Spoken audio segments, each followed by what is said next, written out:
Okay, so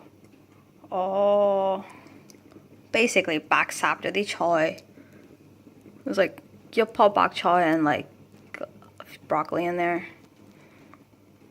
That's pretty much ready, so I turned it off. I turned off the heat.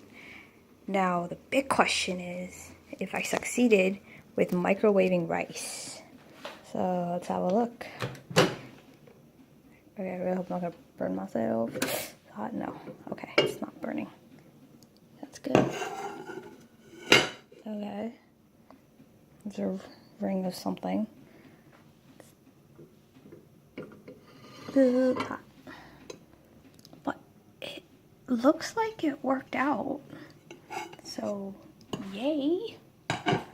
I'm actually, well, slightly surprised. Though I did follow the instructions. So,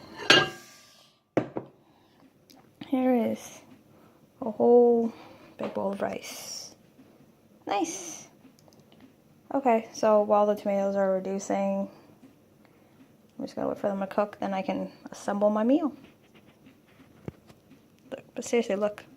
Look, each grain. It's so nice. Yay. Good job. Okay, it's really hot. I've gotta lift it with both hands. Okay, I'm turning this off now.